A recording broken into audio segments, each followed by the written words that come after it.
እንኳን ለሊቀ መልአኩ ለቅዱስ ሚካኤል ዓመታዊ የንግስ በዓል እንዲሁም በዚህች ዕለት ታስበው ለሚውሉ ቅዱሳን ወርሃዊና ዓመታዊ መታሰቢያ በዓላቸው በሰላም አደረሳችሁ አደረሰን። በስመ አብ ወወልድ ወመንፈስ ቅዱስ አሐዱ አምላክ አሜን። ውድ የተከበራችሁ የአሐዱ ሚዲያ ቤተሰቦች፣ ይህ ተወዳጅ የሆነው መንፈሳዊ አዲሱ ቻናላችን ለሁሉም ሕዝበ ክርስቲያን ተደራሽ እንዲሆንና ይህንን ቻናል ለማሳደግ ከእናንተ የሚጠበቀው አንድ ነገር ብቻ ነው። ሁል ጊዜ ቪዲዮውን ስትመለከቱ ይህን ቻናል ላይክ በማድረግ ጀምሩ። እንዲሁም በመጨረሻ በኮሜንት ሴክሽናችን ላይ በመግባት ያላችሁን ሐሳብ አስተያየት ጻፉልን። ሐሳብ አስተያየት ከሌላችሁ ደግሞ የሰማችሁትን ቃል በኮሜንት ሴክሽናችን ላይ በመግባት አሜን ብሎ በመጻፍ ይህንን ቻናል መደገፍ እንዲሁም ይሁንልኝ ይደረግልኝ የሚለውን ቃል መግለጽ ያስፈልጋል። ይህ የእናንተ ድጋፍ ብቻ ነው። የተከበራችሁ የልዑል እግዚአብሔር ቤተሰቦች፣ የእናታችን የቅድስት ድንግል ማርያም የአስራት ያደራ ልጆች፣ የቅዱሳን መላእክት፣ የቅዱሳን ጻድቃን፣ የቅዱሳን ሰማዕታት ወዳጆች በልዑል እግዚአብሔር አምላካችን ፍጹም ሰላምታ እንደምን ቆያችሁ እያልን ከዚህ በመቀጠል የሰኔ 12ን የታላቁ መልአክ የቅዱስ ሚካኤልን በዓል የቅዳሴውን ምስባክና በቅዳሴ ጊዜ የሚነበበውን ምንባብ እናሰማለን። መዝሙር 49 ቁጥር 10 ብልሃተኞች እንዲሞቱ ሰነፎችና ደንቆሮዎች በአንድነት እንዲጠፉ ገንዘባቸውንም ለሌላቸው እንዲተዉ አይቷል። ሶበ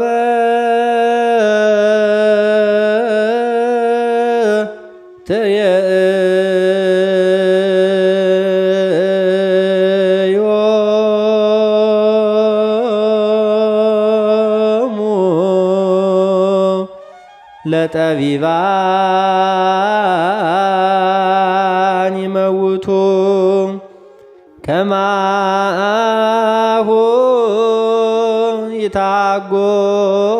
ይታጎሉ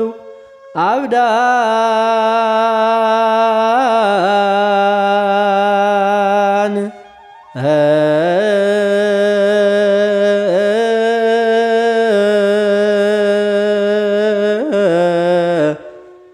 እለ አልቦ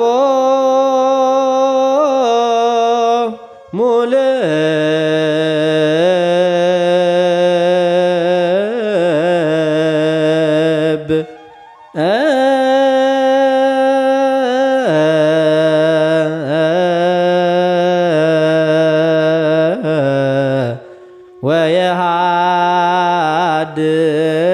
ወየሃድጉ ለባይ ብሎ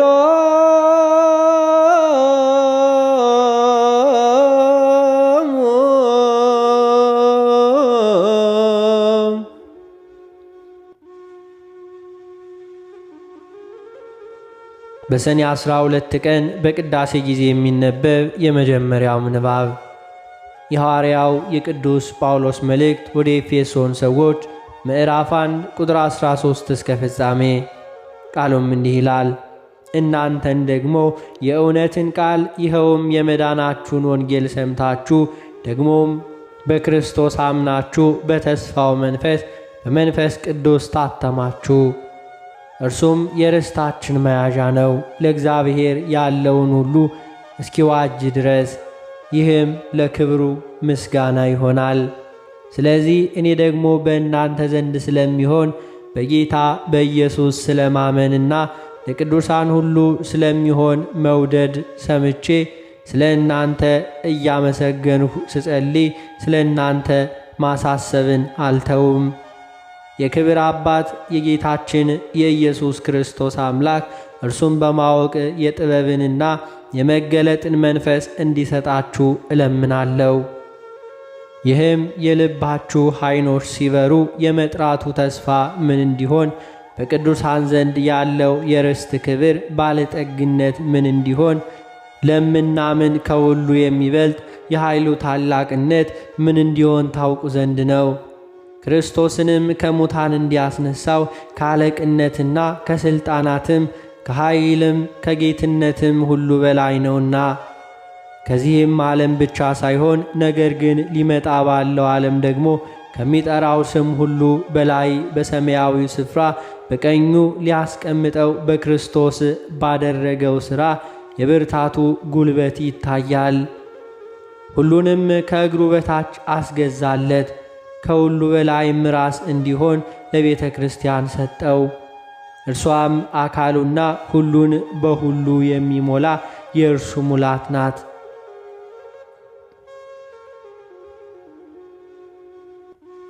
በሰኔ 12 ቀን በቅዳሴ ጊዜ የሚነበብ ሁለተኛው ምንባብ የሐዋርያው የቅዱስ ይሁዳ መልእክት ምዕራፍ 1 ቁጥር 9 እስከ ቁጥር 14። ቃሉም እንዲህ ይላል። የመላእክት አለቃ ሚካኤል ግን ከዲያብሎስ ጋር በተከራከረ ጊዜ ስለ ሙሴ ሥጋ ሲነጋገር ጌታ ይገሥጽህ አለው እንጂ የስድብን ቃል ሊናገረው አልደፈረም። እነዚህ ግን የማያውቁትን ሁሉ ይሳደባሉ። አእምሮ እንደሌላቸው እንስሶች በፍጥረታቸው በሚያውቁ ሁሉ በእርሱ ይጠፋሉ። ወዮላቸው በቃየል መንገድ ሂደዋልና፣ ስለ ደመወዝም ለበለዓም ስህተት ራሳቸውን አሳልፈው ሰጥተዋል። በቆሬም መቃወም ጠፍተዋል።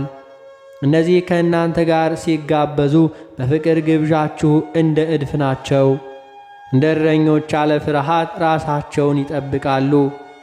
በነፋስ የተወሰዱ ውሃ የሌለባቸው ደመናዎች፣ ፍሬ የማያፈሩ 2 ጊዜ የሞቱ ከሥራቸው የተነሳ በበጋ የደረቁ ዛፎች፣ የገዛ ነውራቸውን አረፋ እየደፈቁ ጨካኝ የባሕር ማዕበል፣ ድቅድቅ ጨለማ ለዘላለም የተጠበቀላቸው የሚንከራተቱ ከዋክብት ናቸው።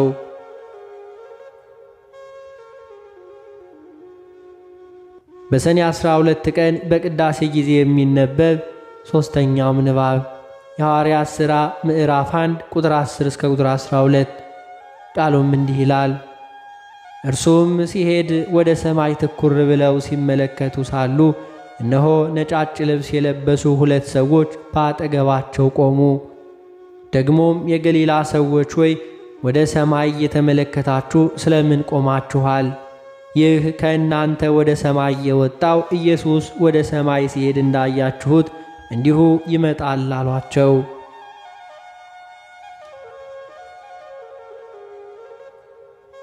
በሰኔ 12 ቀን በቅዳሴ ጊዜ የሚነበብ የወንጌል ምንባብ የማቴዎስ ወንጌል ምዕራፍ 25 ቁጥር 14 እስከ ቁጥር 31።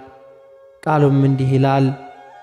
ወደ ሌላ ሀገር የሚሄድ ሰው ባሮቹን ጠርቶ ያለውን ገንዘብ እንደሰጣቸው እንዲሁ ይሆናልና ለእያንዳንዱ እንደ አቅሙ ለአንዱ 5 መክሊት፣ ለአንዱ 2፣ ለአንዱ 1 ሰጠና ወደ ሌላ ሀገር ወዲያው ሄደ። 5 መክሊት የተቀበለው ሄዶ ነገደበት፣ ሌላ 5 አተረፈ። እንዲሁም 2 የተቀበለው ሌላ 2 አተረፈ። 1 የተቀበለው ግን ሄዶ ምድርን ቆፈረና የጌታውን ገንዘብ ቀበረ። ከብዙ ዘመን በኋላ የእነዚያ ባሮች ጌታ መጣና ተቆጣጠራቸው። 5 መክሊት የተቀበለውም ቀረበና ሌላ 5 መክሊት አስረክቦ ጌታ ሆይ 5 መክሊት ሰጥተኸኝ ነበር፣ እነሆ ሌላ 5 መክሊት አተረፍሁበት አለው። ጌታውም መልካም አንተ በጎ ታማኝ ባሪያ፣ በጥቂቱ ታምነሃል፣ በብዙ እሾምሃለሁ፣ ወደ ጌታ ደስታ ግባ አለው።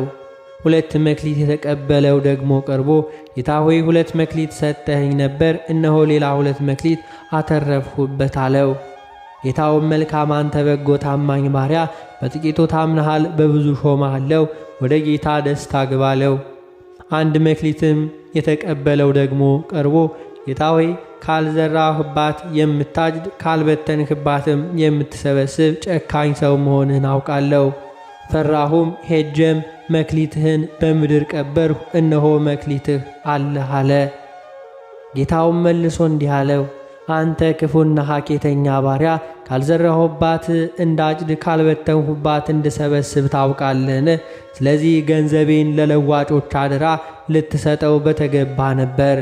እኔም መጥቼ ያለኝን ከትርፉ ጋር እወስድ ነበር። ስለዚህ መክሊቱን ውሰዱበት፣ 10 መክሊትም ላለው ስጡት።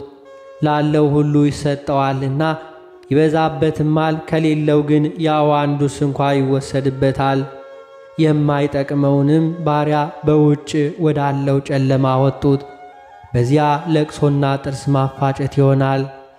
ስለ ቃሉ የጌታችን የአምላካችን የመድኃኒታችን የኢየሱስ ክርስቶስ ስሙ የከበረና የተመሰገነ ይሁንልን።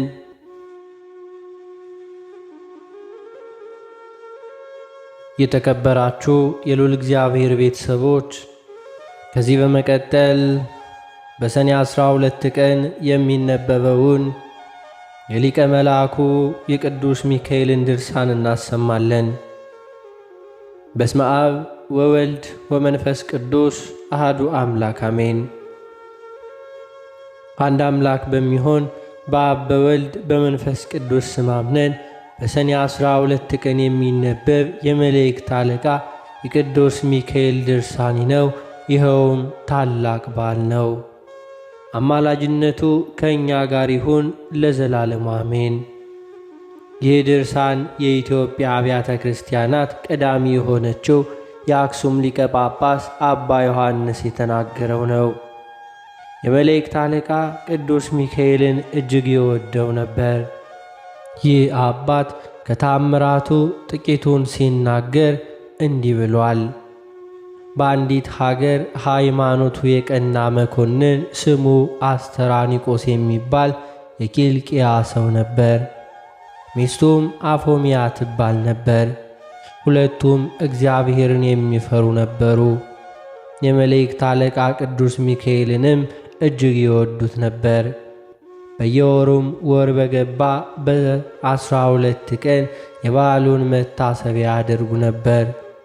ከገንዘባቸውም በቅዱስ ሚካኤል ስም ለድሆች ለጦም አዳሪዎች ይመጸውቱ እንዲሁም ይሰጡ ነበር።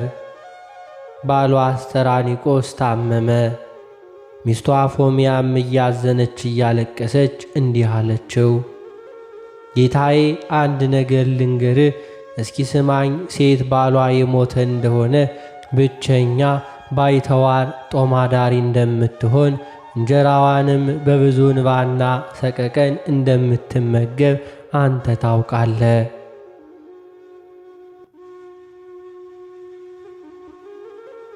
አሁንም አንተ ብትሞትና ብትለየኝ ከሐዘኔ የሚያረጋጋኝ ልጅ አባት እናት የለኝም። አሁንም አንተ ሳለ የሊቀ መልአኩ የቅዱስ ሚካኤልን ስዕል እንድታሰራልኝ ይሻለሁ።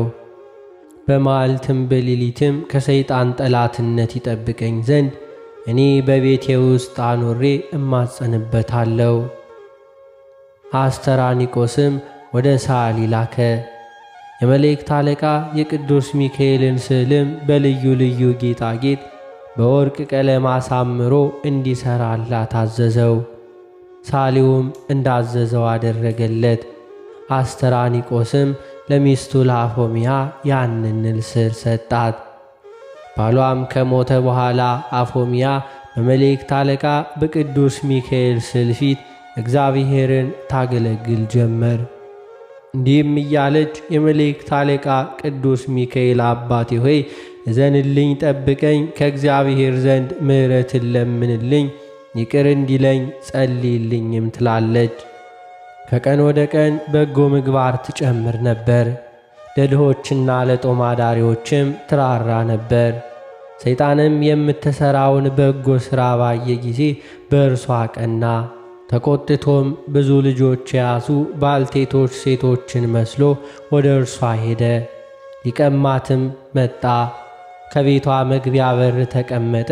ሴቶች መስለው ከእርሱ ጋር የተንኰለኰሉ ብዙ አጋንንትም ነበሩ። በሩን የምትጠብቀው እንዲሁ ገረዷንም አፎሚያን ጥሪልኝ አላት። እርሷም ሄዳ ባልቴቶች ብዙ ልጆች ይዘው ከሁለተኛው በር ተቀምጠዋል፣ አንቺን ይፈልጋሉ አለቻት። አፎምያም እየተጠራጠረች ወጣች።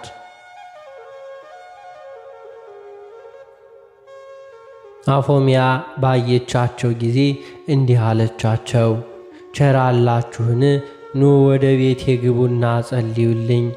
በረከታችሁን እንዳገኝ የመላእክት አለቃ የቅዱስ ሚካኤልንም ስዕል ተሳለሙ። ጌታዬ አስተራኒቆስ ከሞቱ አስቀድሞ ለእርሱ አደራ ሰጥቶኛልና። ጌታዬ ከሞተ በኋላ ግን ወደ ቤቴ የገባ ወንድ የለም። ልጆችም ቢሆኑ አይገቡም። ወንዶችም እንደሆናችሁ ወደ ቤቴ እንዳትገቡ በእግዚአብሔር ስም አምያችኋለሁ። ዲያብሎስም ባልቴቶች ሴቶችን መስሎ እንዲህ አላት፣ እኛ ወደ ቤት እንገባ፣ በባልንጀራችን ቤትም እንጸልይ። ወደ አንቺም ከመምጣታችን አስቀድሞ በቦታችን ጸሎት አድርገናል። ለአንቺም ለምነንልሻል።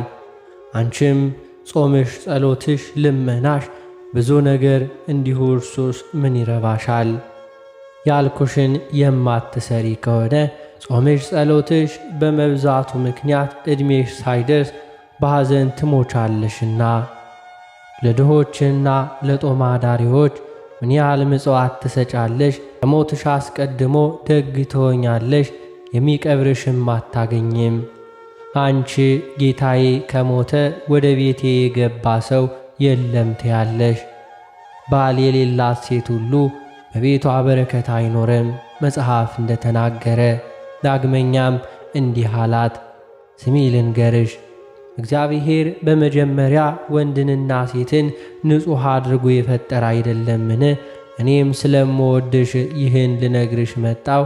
አንቺስ ሀብትሽን የሚወርስ የሚቀብርሽ ልጅ አልባ ሆነሽ እንዲህስ እንዴት ትሞቻለሽ? እህቴ ሆይ ነፍስሽ ከወጣች ተስካርሽን የሚያወጣልሽ ስምሽን የሚያስጠራልሽ የለሽም።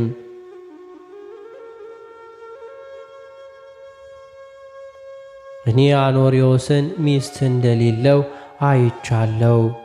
ጠላቶቹ መንግሥቱን ለመቀማት ፈልገው በተነሱ ጊዜ በዚያ ወራት ሚስቱ ሞታለች። አሁንም እርሱ ቢያገባሽ ሚስቱ ብትሆኝ ይሻላል። በመንግሥቱ አብረሽው ትነግሻለሽ። የአስተራኒቆስ ሚስት አፎምያ እኔ እንደማስበው እርሱ ያገባሽ ይህንን እንድነግርሽ እኔን ወደ አንቺ እርሱ ልኮኛልና ብዙ ወርቅ ብርም እሰጥሻለሁ ብሏል። አፎምያ መልሳ እንዲህ አለች፣ አባ ቆብ መልካም ነው አነጋገር፣ ቃል ግን መጥፎ ነው፣ መልካም አይደለም።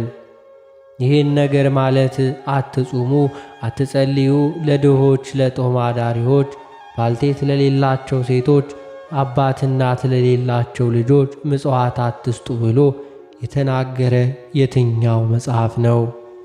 ደግሞስ ይህ ማለት ሴት ለሁለት ወንዶች ሚስት ትሁን፣ ወንድ ሁለት ሚስት ያግባ ብሎ ምን መጽሐፍ ነገረ? ይህን ሕግ የሠራልህ አንተ ነህን? ወይንስ የነገረህ ሌላ ሰው አለ? ወይንስ እኔን ወደ ኀጢአት ልትጥለይ ትፈልጋለህን? እኛስ በጾም በጸሎት በምጽዋት ኀጢአት እንደሚሰረይ ሕግ በሚይዘው የተፈጸመ ጋብቻ ንጹሕ እንደሆነና እርኩሰት እንደሌለበት ከድሮው ሰምተናልና። ዮናስም ታላቂቱ ከተማ ነነዌ እስከ 3 ቀን ድረስ በእሳት ትጠፋለች ብሎ ሰበከ። የነነዌ ንጉሥ ይህን ሰምቶ በጾምና በጸሎት በብዙ ለቅሶና እንባ ምህላ እንዲደረግ አወጀ።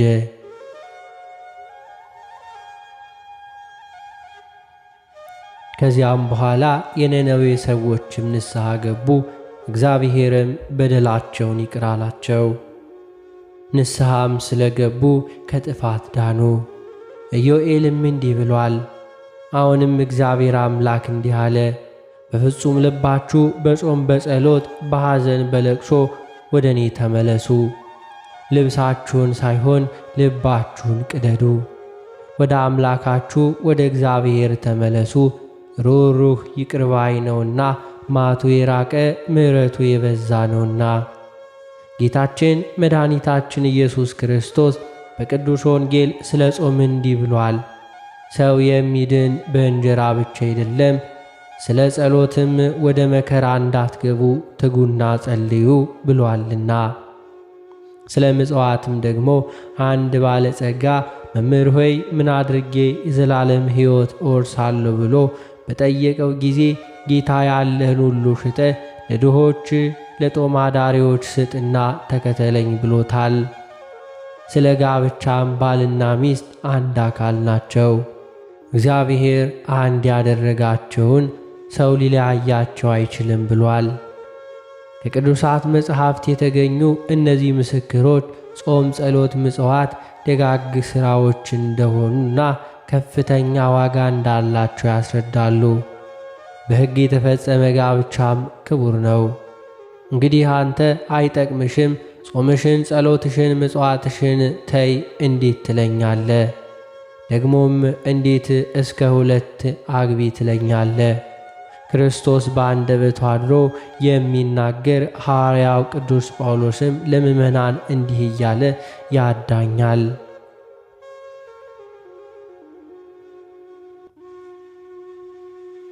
መልእክታችሁን ወንጌልን እንዳታዋርዱ እንዳታስነቅፉ ተጠንቀቁ። ሁል ጊዜም ለጾምና ለጸሎት እንዲተጉ ከዝሙት እንዲርቁና ሕጋዊ ጋብቻን እንዲያከብሩ ያዛል። ስለዚህ ወንድ ለሚስቱ እንዲሁ ተወስኖ ይኑር፣ ሴትም በባሏ ጸንታ ትኖር ይላል።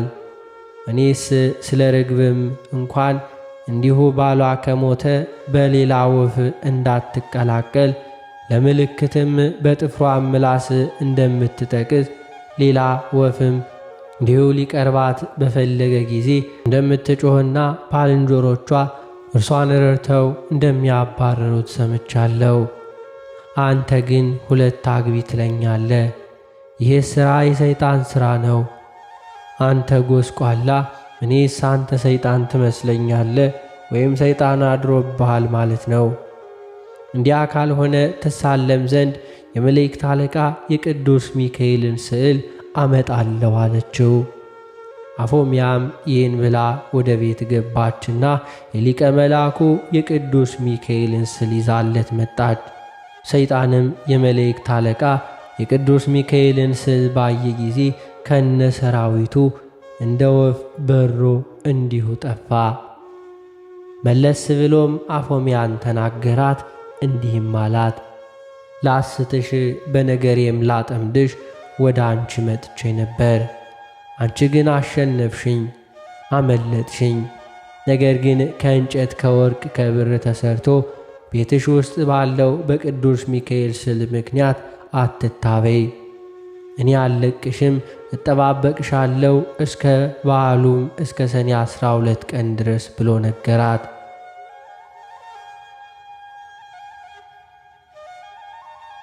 ያን ጊዜ በእግዚአብሔር መንበር ፊት ሊሰግድ ለሰዎች ለፍጥረቱም ሁሉ ምሕረትን ሊማልድ ይሄዳል። ያን ጊዜ እርሱ ወደ አንቺ አይመጣም። እኔ መጥቼ በቤትሽ ያለውን ስዕል አንስቼ በራስሽ ላይ እንደ አፈር እፈጨዋለሁ። እስኪ ሚካኤል የሚያደርገኝና ያለው አላት። አፎምያ ዳግመኛ ብትመለስ በመላእክት አለቃ በቅዱስ ሚካኤል ጸሎት አፍረህ ትሄዳለህ አለችው። አፎምያም ወደ ቀኝ ወደ ግራም በክርስቶስ መስቀል ምልክት አማተበች። ያን ጊዜ ሰይጣን አፈረና ወደ ኋላው ተመለሰ።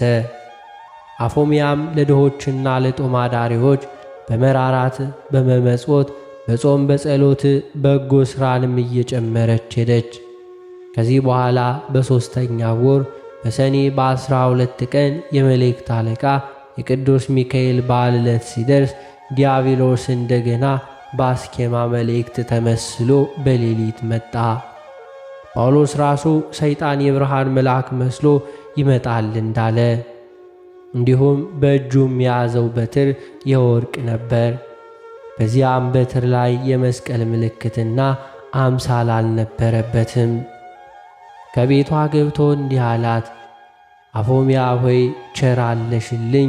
ዕጣንሽ፣ ጸሎትሽ፣ በጎ ሥራሽም ወደ እግዚአብሔር አምላክ ዙፋን ፊት ደረሰ። ፍጹም ደስ ይበልሽ። ስለ ሥራሽ ባለ ዘመንሽ ሁሉ እጠብቅሽ ዘንድ እግዚአብሔር ወደ አንቺ ላከኝ አላት። አፎምያም አንተ ማነህ? ስምህስ ማን ነው? አለችው። የመላእክት አለቃ ቅዱስ ሚካኤል እኔ ነኝ። ሚካኤል በዚያ ቀን ማለት እንዲሁ በሰኔ 12 ቀን በበዓሉ ዕለት ወደ አንቺ አይመጣም። እርሱ ስለ ሰውና ስለ እንስሳ ምሕረትን ይለምን ዘንድ በእግዚአብሔር ዙፋን ፊት ሊሰግድ ይሄዳልና ብሎ ዲያብሎስ ሲነግርሽ ሰምቻለሁ።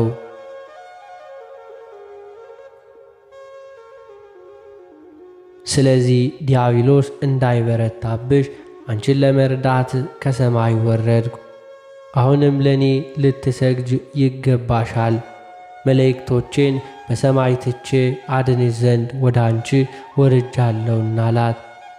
አፎምያም አንተ ሚካኤል ከሆንክ በእኔ ቤት እንዳለ እንደ ሚካኤል ስዕል አምሳል ምልክት ያለበት በትርህ ወዴት አለ? አለችው። ዲያብሎስም እንዲህ አይደለም፣ በእኛ በመላእክት ዘንድ እንዲህ ያለ ምልክት የለም አላት። ዳግመኛም አፎምያ ንጉሥ ማኅተም የሌለው ደብዳቤ ቢልክ የሚያምነው የለም። እንደዚሁ መላእክትም ከሰማይ በወረዱ ጊዜ የመስቀል ምልክት የሌለውን ይህንስ መልአክ አይደለም ብለው ይንቁታል እንጂ አይቀበሉትም። አንተ ቅዱስ ሚካኤል ከሆንክማ ተቀብለህ ትሳለመው ዘንድ ሄጄ የሚካኤልን ስዕል ላምጣልህ አለችው። ወዲያውኑ የክፉ የዲያብሎስ ፊቱ ተለውጦ እንደ ጨለማ ተራራም ሆነ። ዓይኖቹም እንደሚነድ እሳት፣ አፉም ጨለማ እንደሞላበት እንደ ታላቅ ገደል ሆነ። ሽታው እጅግ የከፋና የሚከረፋ ጢስ ካፉ ይወጣ ነበር። አንቆ ሊገላት ዘሎ በእጁ እንዲሁ ያዛት። አፎምያንም ከአንቺ ጋር እሞታለሁ፣ ይህን ሁሉ መከራ እንዴት ታመጭብኛለሽ? አላት። ከዚህ በኋላ በታላቅ ቃል ወደ መላእክት አለቃ ወደ ቅዱስ ሚካኤል አሰምታ ጮኸች።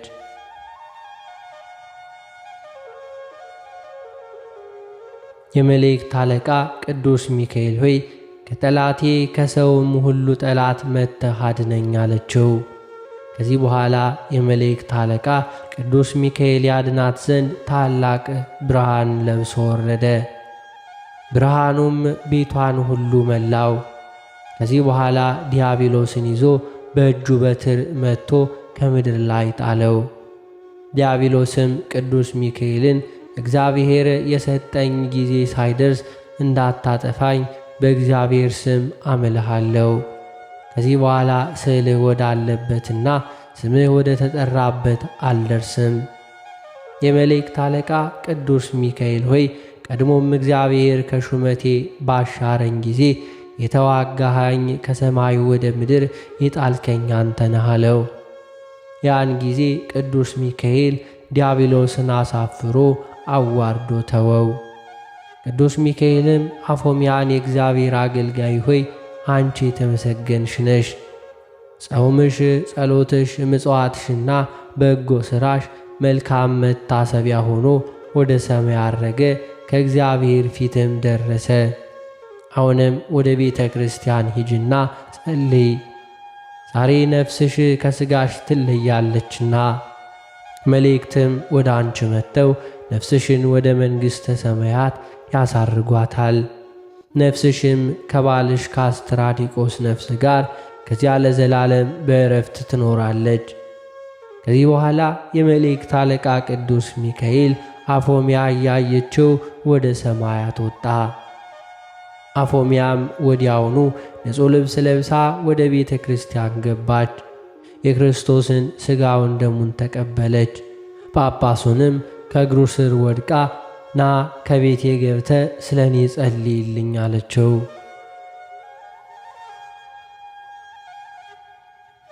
ከካህናትና ከዲያቆናት እዚህ በቤተ ክርስቲያን ካሉትም ሁሉ ጋር ቤቴን ባርክልኝ ብላ ለመነችው። ልጆቿንም ሂዱ ገንዘቤን ሁሉ አምጡ፣ ድሆችንም ጦማዳሪዎችንም በአደባባይ ያገኛችሁትን ሁሉ ጥሩ አለቻቸው። ጳጳሱም ከካህናትና ከቀሳውስት ከዲያቆናትና ከእርሱም ጋር ያሉ ሁሉ እንዲሁ መጥቶ ወደ ቤቷ ገባ። ከቤቷ ያለውን ሁሉ ለድሆችና ለጦም አዳሪዎች በጳጳሱ እጅ ሰጠች። በሰላም ወደ ቤታችሁ ግቡ ብላ አሰናበተቻቸው። ጳጳሱንም ዲያቆናቱንም እንዲሁ ካህናቱንም ወደ ቤቷ አገባቻቸው። ጳጳሱን በወርቅ መንበር ካህናቱም በብር መንበር በግራ በቀኝ አስቀመጠቻቸው። በጳጳሱ ወንበር ስር ያማረ ልብስ አነጠፈች። ከዚህ በኋላ በመካከላቸው ቆማ እጇን ወደ ሰማይ ዘርግታ ወደ እግዚአብሔር አምላክ ጸለየች። ጳጳሱም ልብሷን ከምድር ላይ ዘርግታ በላዩ ላይ ተኝታ አባቴ የንስሐ ጸሎት ስጠኝ አለችው። ጳጳሱም የተረፈውን ገንዘቤን ሁሉ ለአንተ ይሁን፣ ድሆችንና ጦም አዳሪዎችን እንድትረዳበት ስሜንም የባሌን የአስተራኒቆስን ስም እንድታስብበት አለችው። ያን ጊዜ የቅዱስ ሚካኤልን ስዕል ስጡኝ አለች። አወጡላት። ተሳልማ ከፊቷ ላይ አደረገችው። ከዚህ በኋላ ይህ ስዕል ከፊቷ ላይ እንደ ሞራ በሮ ከመላእክት አለቃ ቅዱስ ሚካኤል ቤተ ክርስቲያን ውስጥ ገባ። ያ ገመድ ከቤተ መቅደሱ መካከል ተንጠለጠለ።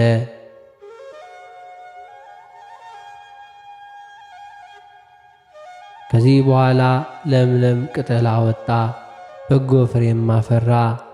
ደረቂቱ የአሮን በትር እንደለመለመች እንዳበበች እንዳፈራች እንዲሁም አስደናቂ የእግዚአብሔር ሥራ በዚህ ስዕል ላይ ተገለጠ። በዚያ ሀገር ታላቅ ደስታ ተደገሰ። የታመሙ ርኩሳን አጋንንት ያደሩባቸው ሁሉ ይህን ቅጠሉን እየቆረጡ ወስደው ይታጠቡ ነበር። ለሀገሩ ሁሉ መድኃኒት የሆናቸው ነበር። በዚህ ሀገርም በመላእክት አለቃ በቅዱስ ሚካኤል ስም ታላቅና ድንቅ ተአምር ተደረገ። የተወደዳችሁ ወንድሞች ሆይ የእግዚአብሔርን ጸጋና ቸርነቱን እናስተውል። በተቀደሱ ስዕሎቹ ፊት መጸለይን ለእግዚአብሔር ስግደትንም ምስጋና ማቅረብን ቸል አንበል። በእነሱ ላይ የሚገለጠውን የእግዚአብሔርን ሥራም አንጠራጠር። በማስተስሪያው ላይ ረበው ከነበሩ ከመመስገኛው ኪሩቤል መካከል እግዚአብሔር ለሙሴና ለአሮን ይገለጥ ነበርና ትእዛዙንም ሁሉ ይነግራቸው ነበርና ከእጃቸው ከቃላቸው ምስጋና መሥዋዕትን ጸሎትን ይቀበል ነበርና የሕዝቡንም ኀጢአት ያስተሰርይ ነበርና ይህም ረቂቅ ድንቅ በሆነ ምስጢር ምልክት ነው። ስለዚህም በተቀደሱ ስዕሎቹ ፊት ጸሎትን ለሚቀበል ሕይወትን ለሚያድል ለክብር ባለቤት ምስጋና ምልጃ ጸሎትን ያቀርቡ ዘንድ ለምእመናን ሥርዓት ሆነ።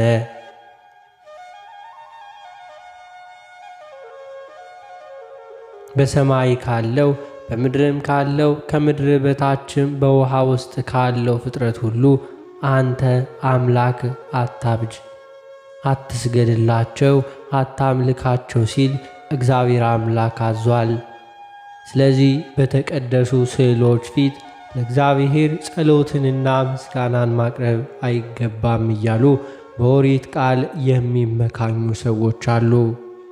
እኛም የኦሪትን ቃል ጠንቅቀን እንዲያስተውሉ እንመክራቸዋለን። ቃሉ አትስገዱላቸው፣ አታምልኳቸው ይላል። እነዚህም ጣዖታት የተናቁ የተዋረዱ ናቸውና እነሱ በልዩ ልዩ መልክና ምሳሌ የሚሰሩ ጣዖታት ናቸው። ለእነሱ ልንሰግድላቸው አይገባም፣ ሰው ሠራሽ ናቸውና የእግዚአብሔር ኃይልም የለባቸውምና። ቅዱሳት ስዕላት ግን እንደዚህ አይደሉም፣ የምስጢር ምልክቶች ናቸው እንጂ የሰው ሕሊና በእግዚአብሔር ተስፋ ላይ ያርፍ ዘንድ ረዳት የሚሆኑ ረቂቅ ምስጢር ምልክቶች ናቸው እንጂ። የሰው ሕሊና በእግዚአብሔር ተስፋ ላይ ያርፍ ዘንድ ረዳት የሚሆን ረቂቅ ምስጢርም ማለት የእግዚአብሔር ልጅ ሰው እንደሆነ ከድንግል ማርያም መወለዱ በበረት እንደተኛ፣ በዮርዳኖስ እንደተጠመቀ፣ በመስቀል ላይም እንደተሰቀለ እንዲሁም እንደ ትንሣኤው እንደ ዕርገቱ ዳግመኛም በጌትነቱ እንደ መምጣቱ ያለውን የሚያሳስቡ ድንቅ የሆነ የእግዚአብሔር የሥራው መጽሐፍ እንዲሁ ናቸው እንጂ። እነዚህ ምስጢራትና እንዲሁም የሚመስሏቸው በስዕል ይገለጣሉ፣ የእግዚአብሔርን ነገር ያስተምራሉ። እንዲሁ ምልክታቸውም ሁሉን በሁሉ የሚሠራ የክብር ባለቤት የጌታችን የኢየሱስ ክርስቶስ ስም ነው። አምላክ በሚገለጥባቸው ስዕላት ፊት በምንሰግድበት ጊዜ ለቀለሙ፣ ለወረቀቱ፣ ለቅቡ፣ ለንድፉ የምንሰግድ አይደለም።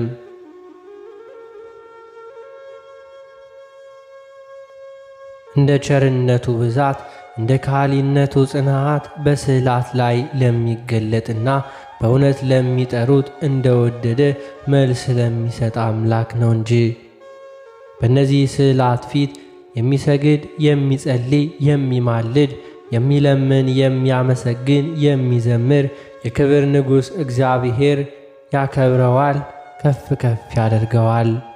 ሐዋርያ በሰማያት ያለ በምድርም ያለ በቀላያትም ያለ ከምድር በታችም ያለ ጉልበት ሁሉ ለኢየሱስ ክርስቶስ ስም ሊሰግድ ይገባል። አንደበትም ሁሉ እግዚአብሔር አብ አምላክ እንደሆነ ኢየሱስ ክርስቶስም አምላክ እንደሆነ ሊመሰክር ይገባዋል ብለዋልና። ከእግዚአብሔር ሥራ አንዲቱን አይቶ ቀድሞ ካስታወስናቸውም ቢሆን በእናቱ በድንግል ቃል ኪዳን ምክንያት በቅዱሳን መላእክት በነቢያትና በሐዋርያት በጻድቃንና በሰማዕታት ረዳትነት ምክንያት የሚያደርጉ ሌሎች ነገሮች ቢሆኑ የስሙ ምልክት ተጽፎባቸው አይቶ የሚሰግድ የሚገባውንም የሚያቀርብ ሰው እርሱ ከምዕመናን አንድነት ውስጥ የተቆጠረ ነው። በእውነተኛ ሃይማኖት የታመነ ምስክር ነው። ግን በቅዱሳን ስዕላት ይህን ሁሉ አይቶ ይልቁንም በአማልክት አምላክ ስም ተጽፎበት አይቶ የሚንቅ የሚያቃልል ሰው እርሱ ቤተ ክርስቲያን ከምታስተምረው ትምህርት የወጣ ነው። ስለዚህ ወንድሞች ሆይ በምትሰሩት ሁሉ ጠንቃቆች ሁኑ። በተረት ወይንም ጥርጣሬ ወደ ልባችሁ አይግባ።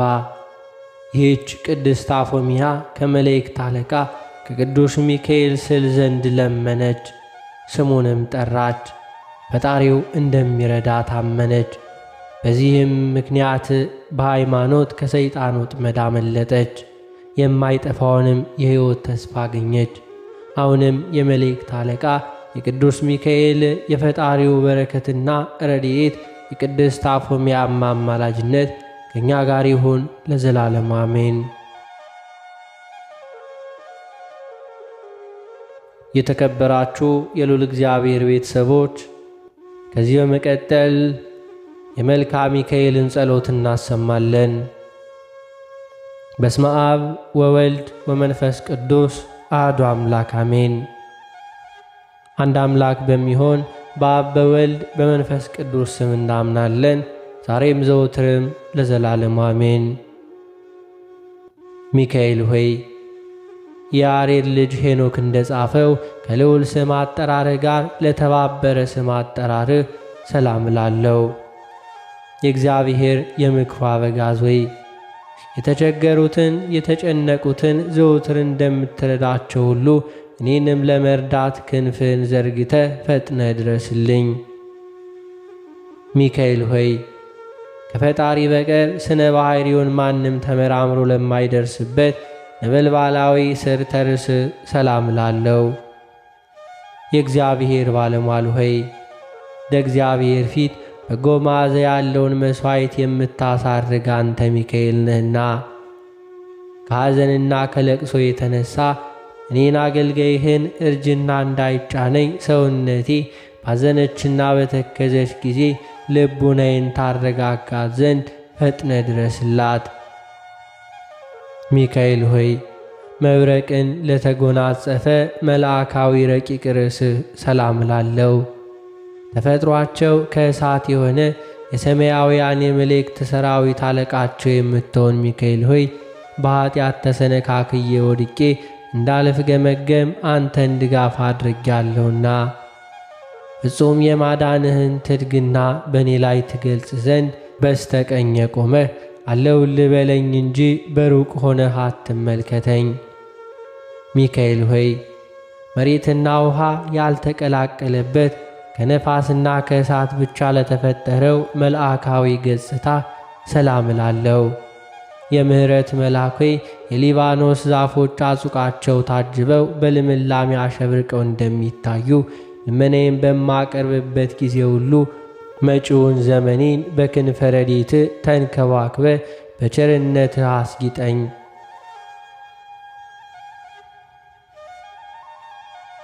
ሚካኤል ሆይ የአገላለጥ እንቅስቃሴያቸው የቸርነትህ የዋህነት ለሆነ ቀራንብትህ ሰላም እላለሁ።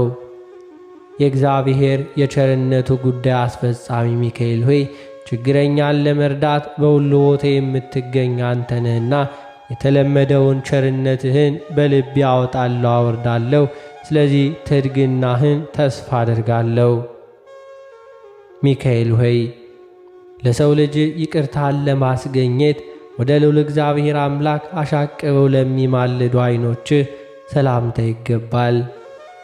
ሚካኤል ሆይ በጠላት ተማርከው ለሚጨነቁና ለሚሰቃዩ ዋስ ጠበቃቸው አንተ ነህና በእኔ ላይ የሚተበትቡትን የጠላቶቼን የምክር መረብ በጣጥሰህ ጣልልኝ።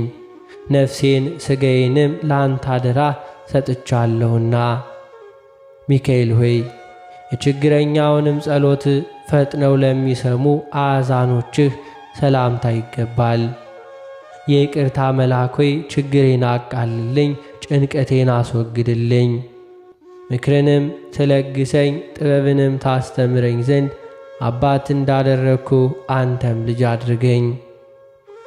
ሚካኤል ሆይ ፈጽሞ የሚያንጸባርቅ የፈገግታ ሽቱ ጠል ለረበረበባቸው ጉንጮች ሰላምታ ይገባል። መሰልቸት የሌለብህ መልአክ ሆይ የተለመደው ቸርነትህን አታጓርልብኝ። በችግሬ ጊዜ በትምህርተ መስቀል አመሳቅዬ በምጸልይበት ጊዜ ትረዳኝ ዘንድ ፈጥነህ ድረስልኝ እንጂ። ሚካኤል ሆይ ካህናተ ሰማይ ሱራፌል ካንተ ጋር መሥዋዕትን በሚያቀርቡ ጊዜ የጽርሐርያምን መዓዛ ለተመሉ አናፍ ሰላምታ ይገባል።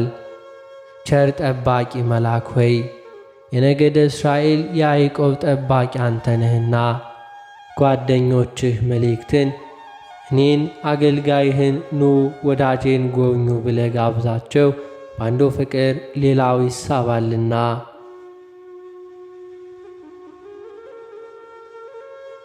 ሚካኤል ሆይ መሰበር መጥረስ ለማያገኛቸው ረቂቃን አስናኖች ሰላምታ ይገባል። ረዳቴ መልአክ ሆይ በባሕር ውስጥ ለሚንቀሳቀሱ በየብስም ላይ ለሚመላለሱ ፍጥረታት ሁሉ ረዳታቸው አንተ ነህ። ስለዚህ ኢየሱስ ክርስቶስ በመሠዊያው ላይ ካህን አድርጎ ሾሞሃልና አንተ ቀሲሱ ሚካኤል እኔ ለአገልጋይህ ምሕረትን ትለምን ዘንድ ተገቢ ነው።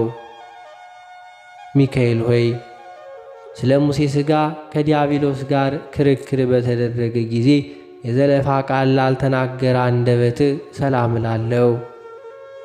ክቡሩ መልአክ ሆይ ክብርህ ከመላእክት ሁሉ ክብር ከፍ ያለ ነውና በሥነ ስዕል ፊት ቆሜ ልመናዬን በማቀርብበት ጊዜ ሁሉ አይዞህ አለሁልህ በማለት ፈጥነህ ድምፅህን አሰማኝ። ሚካኤል ሆይ የጽርሐርያምን የምስጋና ጠፍር አልፎ እስከሚሄድ ድረስ ከፍታ ላለው ኃይለ ቃልህ ሰላም ላለው። ተራዳኢሁ መልአክ ሆይ ብስጭትና ፈተና ደርሰውብኝ ወደ አንተ በማመለክትበት ጊዜ ወዳጅ ለወዳጁ ለችግሩ እንደሚደርስለት ወዳጅህን ለመርዳት ተፋጠን እንጂ የቸርነትህን በር አትዝጋብኝ።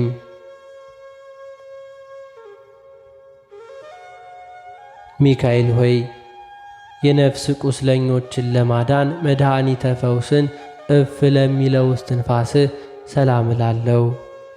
ድል አድራጊው መልአክ ሆይ ያ የቀድሞው ዓመፀኛው አውሬ ዲያብሎስ የጥንት ተንኰሉን ሊተው አልቻለምና የጦር መሣሪያን ታጥቀህ መጥተህ ድምጥ ማጡን አጥፋው።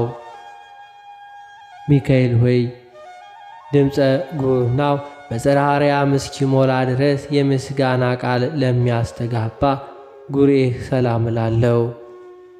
ትጉሁ መልአክ ሆይ በምርኮ ላይ ሆነው ለሚጨነቁ የምትደርስላቸው አንተ ነህና ወደ አንተ በምማልድበት ጊዜ ፈጥነ ሰላምን ስጠኝ እንጂ ዛሬ ነገ እንዳትለኝ እማልድሃለሁ።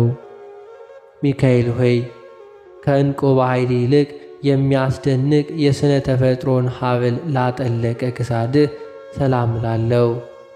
ርኅሩኄ ሚካኤል ሆይ አዝማናትን በየክፍላቸው ጽፈህ የምታዘጋጅ ነህ። የሕዝብን ኃጢአት ለማቃለል ለካህን ሥልጣን ተሰጥቶአልና በአማላጅነትህ መሥዋዕተ ቁርባን ኃጢአቴን አቃልልኝ። ሚካኤል ሆይ የብርሃን ልብሰ ተክህኖ ለተጎናጸፈ መትከፍትህ ሰላም እላለሁ።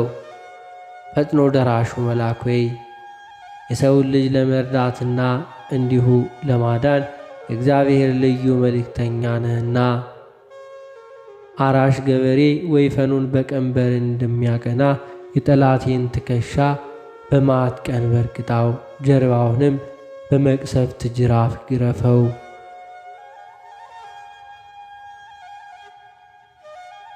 ሚካኤል ሆይ ለይቅርታና ለቸርነት ረበው ለሚታዩ እሳታውያን አክናፎችህ ሰላም ላለው የልዑላኖች ልዑል እግዚአብሔር ኃይሉን የሚገልጽብህ የኃይል መልአክ ነህና የረድኤትህን ኃይል ከኔ አታርቅ።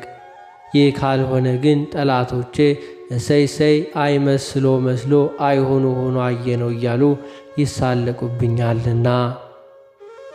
ሚካኤል ሆይ እንደ ፀሐይ ስነ ጸዳል ለሚያንጸባርቁ በሰማይ ላይ ለሚንበለበሉ አክናፎችህ ሰላም ላለው የእግዚአብሔር ልዩ መልእክተኛ ሚካኤል ሆይ ከላይ ከሰማይ ተመልክተ በምትመጣበት ጊዜ ሁሉ በሲኦል የሚዞሩ ግብዘኞች ሚካኤል ሆይ መጣልን፣ ደረሰልን እያሉ ደስታቸውን ይገልጻሉ። ሚካኤል ሆይ የፍጥረታት ሁሉ መጠለያ ለሆኑ አክናፎችህ ሰላም ላለው ክቡር የሰማያውያን ካህን አለቃ ሆይ ከዕለት እኬት አድነን፣ ከጥፋትም ሁሉ ሰውረን። ሚካኤል ሆይ እሳታውያን ልብሰ ተክህኖ ተጎናጽፎ ነጸብራቃዊውን ሞጣይት ለደረበ ዘባንህ ሰላም እላለሁ። የምሕረት አማላጅ ሆይ የስንዴ አዝመራ ያይደለ በአንደበቴ በከንፈሬ ምስጋና አቀርብልሃለሁና ጥቂቱን የምስጋና እጅ መንሻ ሳታቃልል ተቀበል። ሚካኤል ሆይ የሳርና ቅጠል ተክል የዛፍ ጥላ ካለበት አይደለ እግዚአብሔር ቸርነት ካለበት ለማሰማራት የልዑል በጎች ምእመናንን ለተሸከመ እንግዳ ሰላም እላለሁ። ሁል ጊዜ በፈጣሪ ፊት የምትቆም የአምላክ ባለሟል ሆይ እኔን ባሪያህን በጸሎትህ ከማሰብ አትርሳ። ወዳጁን ይረሳ ዘንድ አይቻለውምና። ሚካኤል ሆይ እግዚአብሔር ወዶ የሚቀበለውን የቅዱሳንን ጸሎት በእቅፉ ለታጠቀ ሕዝብ ሰላም እላለሁ። ክቡሩ መልአክ ሆይ የአእላፍ መላእክት መስፈናቸው አንተ ነህና በችግሬ ጊዜ ትረዳኝ ዘንድ በአየር ላይ እንደሚበር ንስር በሁለቱ ክንፎችህ እየበረርክ ድረስልኝ። ሚካኤል ሆይ የመብረቅ መስቀል ምልክት ያለበትን በትረ ወርቅ ለጨበጡ እጆችህ ሰላም ላለው ሊቀ መላእክት ሆይ በገዳመ ራማ የምትኖር የዋህ ርግብ ዋኖስ ወይንም ዋልያ አንተ ነህና የሕፃናት እድገት በነጋ በነጋው እንዲጨምር ጽድቅህ በእኔ በባሪያህ ላይ እድገቷን ታሳይ ትግለጽ። ሚካኤል ሆይ ባልቴቶችና ድሃ አደጎች ተፍገምግመው እንዳይወድቁ ድጋፍ ለምትሆናቸው መዝራዕትህ ሰላም እላለሁ። ረዳቴ መልአክ ሆይ የሰማያዊት አገር የሀብቷ ግምጃ ቤት አንተ ነህና ነገ የሚሆነውን ነገር ስለማላውቅ በዛሬ ዕለት የምለምንህን ተገቢ ድርሻዬን ስጠኝ። ሚካኤል ሆይ ለነበልባላዊ እጅህ መገጣጠሚያ ለሆነው ኩርና ሰላም እላለሁ። ቅዱሱ መልአክ ሆይ የእግዚአብሔር የመልእክቱ ጉዳይ አስፈጻሚ አንተ ነህ። ከጭንቅ የተነሳ ነፍስና ሥጋዬ በታወኩ ጊዜ ጓደኛ ጓደኛውን እንዲረዳ እኔንም ባሪያህን ትረዳኝ ዘንድ ወደ አንተ እማጸናለሁ። ሚካኤል ሆይ በመርፌና በክር የሚሰፋ ልብስ ሳይሆን የተራዳይነት ልብስ ጸምር እየመጠነ ለሚያጎናጽፈው ረቂቅ ክንድ ሰላም እላለሁ። ተራዳዩ መልአክ ሆይ አቤቱ ታድነኝ ዘንድ ፈቃድህን ለመጠየቅ ወደ አንተ ድምፄን አሰምቼ እማልዳለሁ። እኔ አገልጋይህን ተግተህ አድነኝ፣ ማንኛውም ሁሉ ወገኑን ለማዳን ይተጋልና።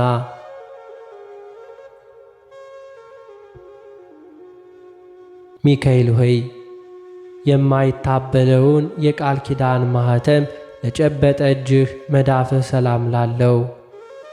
ረቂቁ መልአክ ሆይ ነበልባላዊ በሆነ መልካም መዓዛ ባለው በጻዕዳ ወፍ እመስልሃለሁና መዓዛው የጣፈጠ ሽቱን ቅባኝ። ብዙዎች ብዙ ለማከማቸት ይፈልጋሉ፣ እኔ ግን ከቸርነትህ ጥቂት ድርሻ እፈልጋለሁና።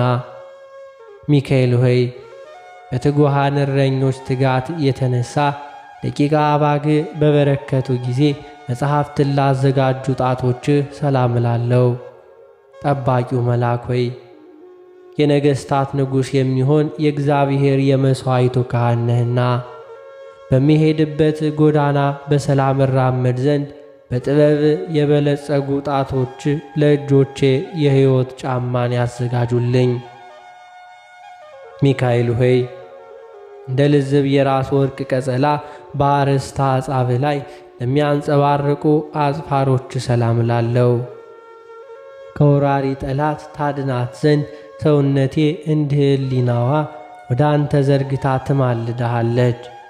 ነፍሴን የረዳትሽ መልአክ እኔ ነኝ፣ አይዞሽ ደረስኩልሽ በላት። ሚካኤል ሆይ በነበልባላዊ ክንፍ ለተከበበው መልአካዊ ጎን ሰላም እላለሁ። ክቡሩ መልአክ ሆይ ክብርህ ተነግሮ የማያልቅ እጹብ ድንቅ ነው። እኔ አገልጋይህ ከምስጋና ምንጭ ጠጥቼ ረካ ዘንድ በጥላ ስር ተጠልዬ መኖር እፈቅዳለሁ። ሚካኤል ሆይ እንደማይጎድል የምንጭ ውሃ ቀና መንፈስ ለተከማቸበት ሆድህ ሰላም እላለሁ።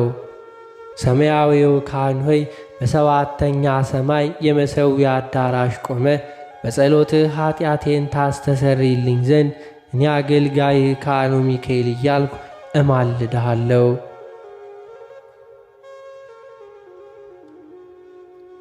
ሚካኤል ሆይ ቂም በቀል የሌለበት የርኅራኄና የየዋሃት መዝገብ ለሆነ ልቡና ሰላም እላለሁ።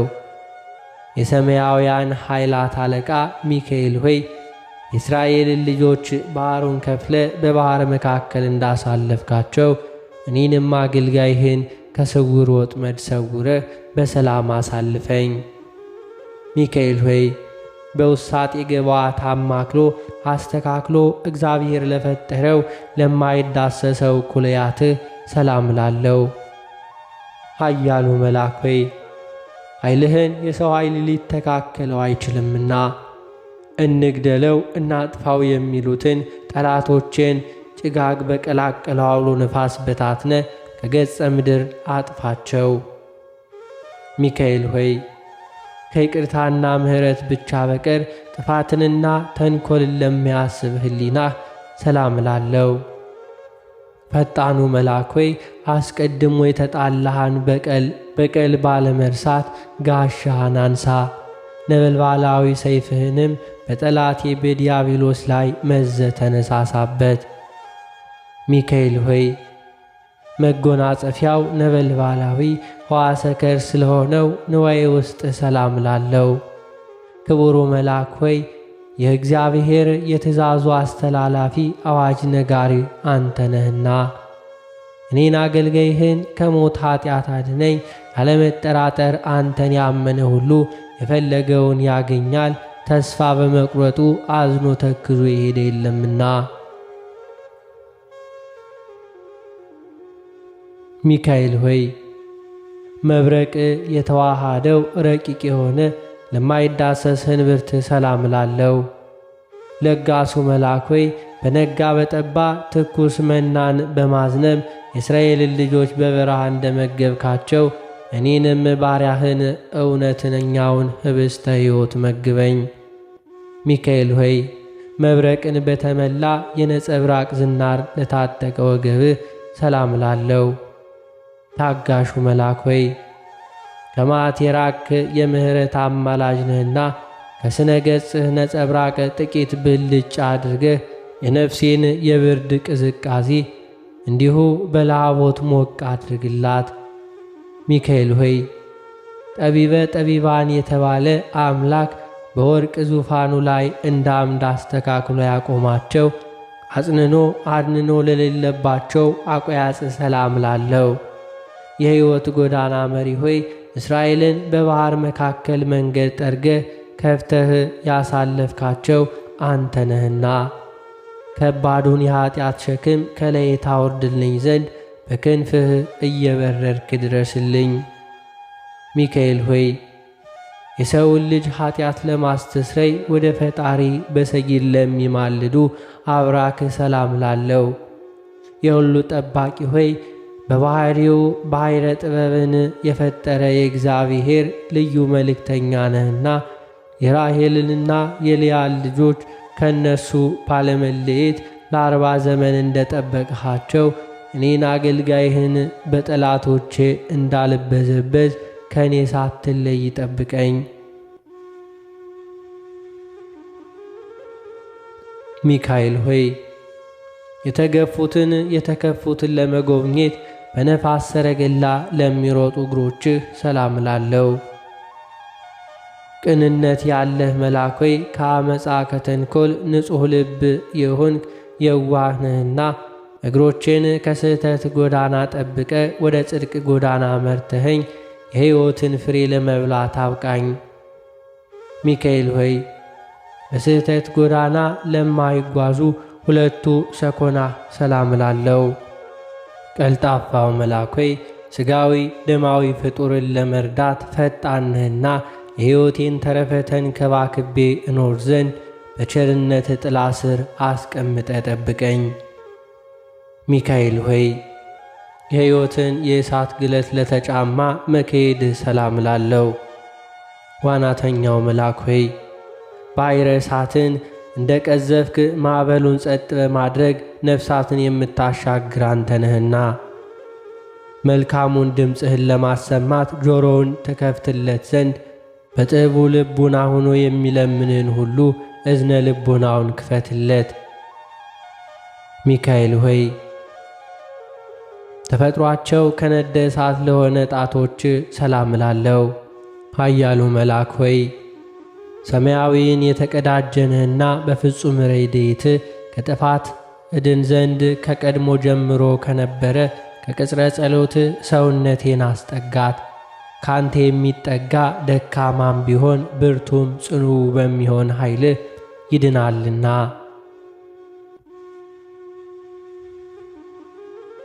ሚካኤል ሆይ የሰውን ልጅ ለመርዳት በእርዳታ ጎዳና በሚፋጠኑበት ጊዜ እቅፍተ እብን ለማያደናቅፋቸው ለእግሮች አጽፋር ሰላም ላለው ትጉሁ መልአክ ሆይ በአካል 3 በመለኮት አንድ ለሚሆን አምላክ አርምሞ ጽንዓ ሳይኖርብህ ምስጋና ታቀርባለህ።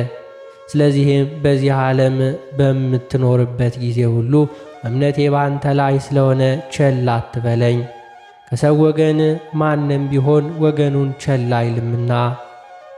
ሚካኤል ሆይ በጽርሐ አርያም አደባባይ እንደ ዝግባ ዛፍ ለምልሞ ለሚታይ አካለ ቆምህ ሰላም ላለው ሩሩህ መልአክ ሆይ ሰማያዊ ርግበ ገነት አንተ ነህና ከኀጢአት በርዋይ መጠለያ የሆኑኝ ዘንድ ሁለቱ ክንፎችህን እንደ ድባብ በእኔ ላይ ዘርጋቸው።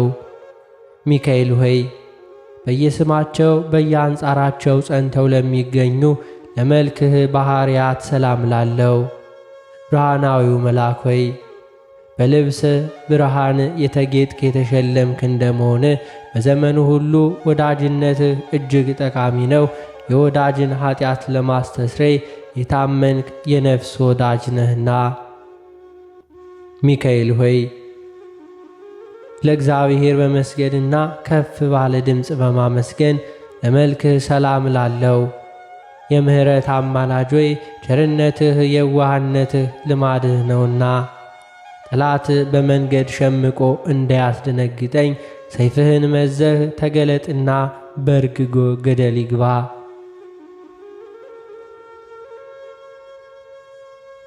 ሚካኤል ሆይ በአራቱ ማዕረግ ውሃት እንደተመለከት ነው በዐይን ታይቶ ለማይመረመር መልክህ ሰላም ላለው። የዋሁ ሚካኤል ሆይ በየዋህነትህ በንጹሐ ጠባይህም የማርያም ወንድም ተብለሃልና በአምሳለ ክንፍ ርግብ በተመሰሉ ክንፎችህ አቅፈህ ከሞት ወደ ሕይወት ጎዳና ምራኝ። ሚካኤል ሆይ ለእያንዳንዱ በየክፍሉ ለተገኙ መልኮች ሁሉ የምስጋና እጅ መንሻ አቀርባለሁ። ልዑሉ መልአክ ሆይ እግዚአብሔር ኃይሉን የሚገልጽብህ ኃያል መልአክ ነህና የምስጋናዬን እጅ መንሻ ተቀብለህ ከላይ ከኢየሩሳሌም ሰማያዊት የጸሎቴን ዋጋ እጥፍ ድርብ አድርገህ ላክልኝ።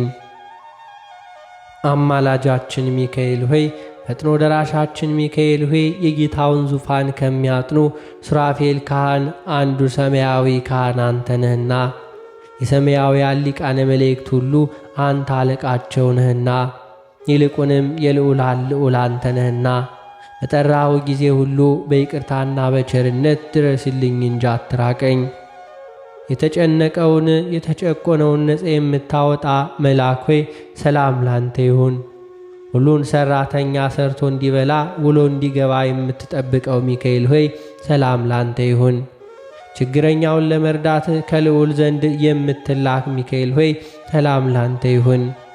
አዳኝነትህን በማመን የለመነህን ሁሉ በክንፈ ረድኤት የምትሰውረው ሚካኤል ሆይ ሰላም ላንተ ይሁን።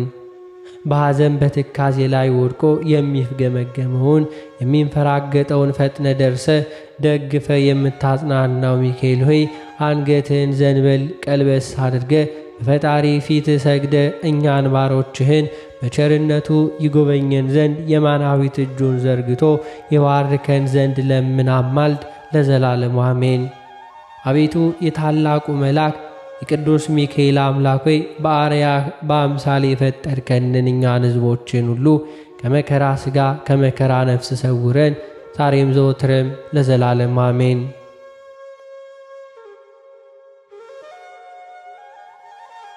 የተከበራችሁ የልዑል እግዚአብሔር ቤተሰቦች ከዚህ በመቀጠል በሰኔ 12 ቀን የሚነበበውን ስንክሳር እናሰማለን። በስመ አብ ወወልድ ወመንፈስ ቅዱስ አሐዱ አምላክ አሜን።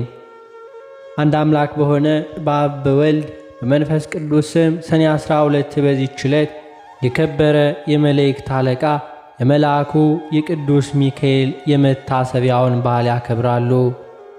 የሚያከብሩትን ምክንያት እንዲህ ነው።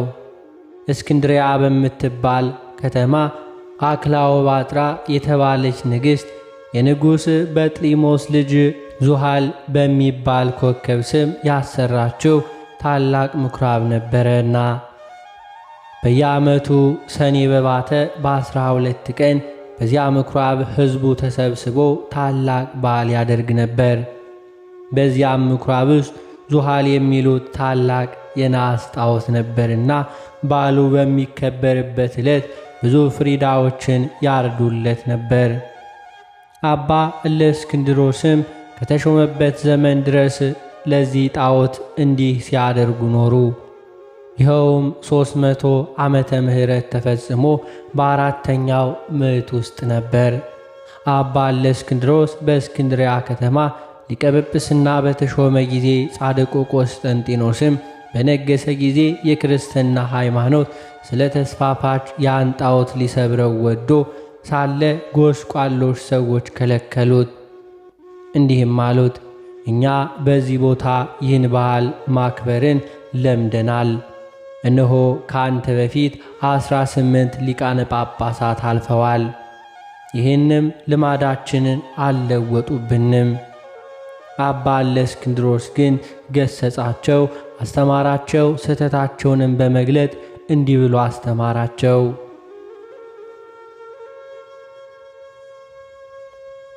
ይህ ጣዖት የማይጎዳና የማይጠቅም ነው። እርሱን የሚያመልክ ሰይጣናትን ያመልካቸዋል። ምክሬን ብትሰሙ ቀድሞ እንደነበረ አድርጌ ይህን በዓል እሰራላችኋለሁ። ይኸውም ጣዖቱን እንድንሰብረው ምኵራቡንም እንድንባርከውና በከበረ መልአክ በመልአኩ በቅዱስ ሚካኤል ስም ቤተ ክርስቲያን አድርገን እንድንሰይመው ነው። እኛም ይህን ታላቅ በዓል እንሰራለን። የሚታረዱትንም ላሞችና በጎች ለድሆችና ለጦም አዳሪዎች ለችግረኞች በከበረው መልአክ ስም ምግብ ይሁን። እርሱ በእግዚአብሔር ዘንድ ባለሟልነት ያለው ስለሆነ ስለ እኛ ይማልዳልና። ይህንንም ብሎ በዚህ በጎ ምክር አስወደዳቸው፣ እነርሱም ታዘዙለት። ከዚህ በኋላ ያንን ምኵራብ አድሰው በዚህ የከበረ መልአክ የመላእክት አለቃ ቅዱስ ሚካኤል ስም ቤተ ክርስቲያን አደረጉት። በዚህችም ዕለት አከበሯት። እርሷም የታወቀች ናት። እስላሞችም እስከ ነገሱበት ዘመን ኑራ ከዚያ በኋላ አፈረሷት። ይህም በዓል ተሠራ፣ እስከ ዛሬም ጸንቶ ይኖራል። ዳግመኛም በዚህች ዕለት እግዚአብሔር የመላእክት አለቃ ቅዱስ ሚካኤልን በነገዱ ውስጥ በመላእክቱ ሁሉ ላይ በብዙ ክብር ሾመው።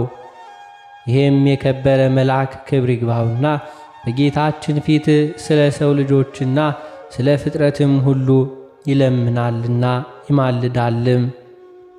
የዚህ የከበረ የመላእክት አለቃ የቅዱስ ሚካኤል ታምራቱ ብዙ ናቸው። ከእነርሱም አንዱ ይህ ነው። እግዚአብሔርን የሚፈራ አንድ ሰው ነበረ። እርሱም የከበረ የቅዱስ ሚካኤልን የበዓሉን መታሰቢያ በየወሩ በ12 ቀን ይልቁንም በሰኔና በኅዳር ወር አብልጦ ያከብር ነበር።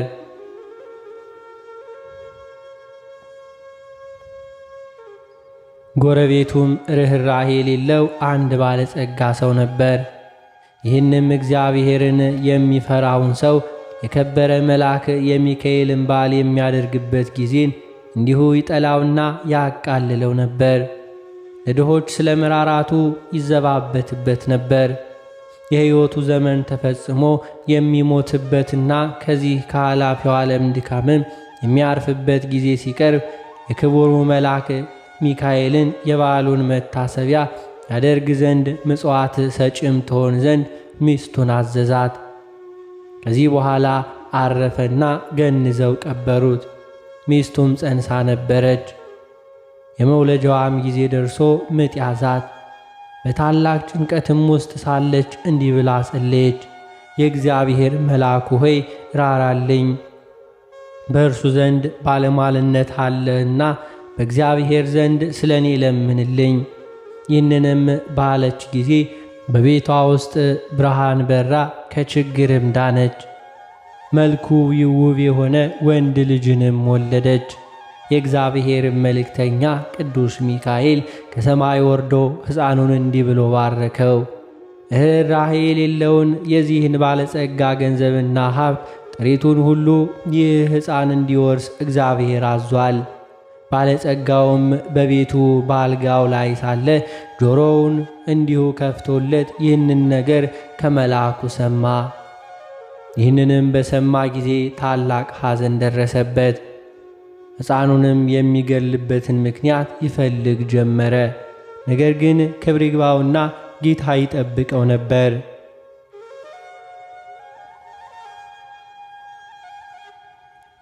ከዚህም በኋላ ያ ባለጸጋ ምክንያት አዘጋጅቶ የሚገለኝ ልጅ ይሆነኝ ዘንድ ልጅን ስጭኝ፣ እኔም እየመገብኩና እያለበስኩ አሳድገዋለሁ፣ ለአንቺም 20 ወቄት ወርቅ እሰጥሻለሁ አላት። ይህንንም ነገር ከባለጸጋው በሰማች ጊዜ ስለ ችግሯ እጅግ ደስ አላት። ልጇንም ሰጠችው።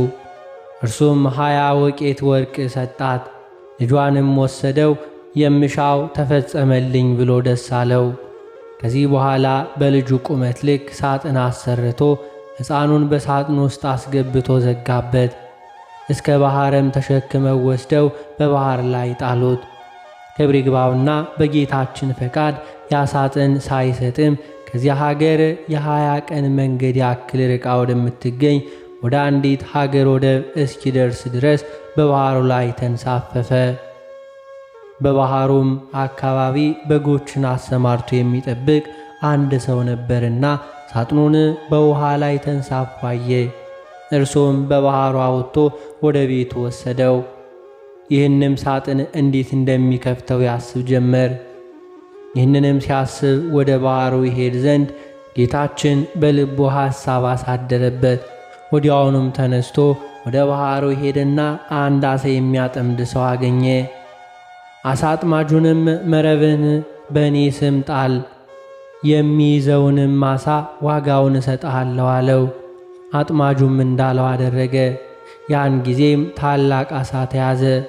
ዋጋውንም ሰጥቶ ዓሣውን ተቀበለ። ዓሣውንም ይዞ ወደ ቤቱ ሄደ። ለራትም ይጠብሰው ዘንድ አረደው። በሆዱም ውስጥ መክፈቻ አገኘ። በልቡም ይህ መክፈቻ ይህን ሳጥን ይከፍተው ይሆን አለ። በሳጥኑም ቀዳዳ ባስገባው ጊዜ ፈጥኖ ተከፈተ። በውስጡም ይህን ታናሽ ብላቴና አገኘ። ልጅም የለውም ነበርና ታላቅ ደስታ ደስ አለው። ጌታችንንም አመሰገነው። ሕፃኑንም በመልካም አስተዳደግ አሳደገው። ሕፃኑም አድጎ ጎልማሳ ሆነ።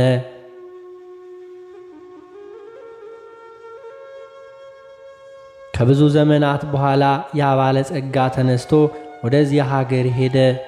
በመሸም ጊዜ ወደ በግ ጠባቂው ደጅ ደረሰና በግ ጠባቂውን እስከ ነገ የምናድርበት ማደሪያ ባንተ ዘንድ እናገኛለን፣ ኪራዩንም እሰጥሃለሁ አለው። በግ አርቢውም እንዳልክ ይሁን እደር አለው። ባለጸጋውም በዚያ አደረ። ራት በሚቀርብበት ጊዜም ሕፃኑን ባሕራን ብሎ ጠራው። ባለጸጋውም ሰምቶ ይህ ልጅህ ነውን ብሎ ጠየቀው። በግ ጠባቂውም አዎን፣ ታናሽ ሕፃን ሆኖ ሳለ ከባሕር አግኝቼዋለሁና እግዚአብሔር የሰጠኝ ልጄ ነው አለው። ባለጸጋውም በምን ዘመን አገኘኸው አለው። እርሱም ከ20 ዓመት በፊት ብሎ መለሰለት። ያን ጊዜ እርሱ ወደ ባሕር የጣለው መሆኑን አውቆ እጅግ አዘነ። በማግስቱም ጎዳናውን ሊጓዝ በተነሳ ጊዜ ሰይጣናዊ ምክንያት አመካኝቶ በግ ጠባቂውን እንዲህ አለው፣ ገሊት ወደምትባል ሀገር በቤቴ የረሳሁት ጉዳይ ስላለ እንድልከው ልጅህን ትሰጠኝ ዘንድ እሻለሁ። እኔም የድካም ዋጋውንም 20 ወቄት ወርቅ እሰጥሃለሁ አለው። የብላቴናውም አባት ስለ ገንዘቡ ደስ ብሎት ልጁ ባሕራንን ሰጠው። እንዲህ ብሎ ማዘዘው፣ ልጄ ባሕራን ይህ የከበረ ሰው ስለ ጉዳዩ ወደ ቤቱ ይልክ ዘንድና ወደ ቤትም በሰላም ትመለሳለህ። ባሕራንም አባቴ ሆይ እሺ በጎ ያዘዝከኝን አደርጋለሁ አለ።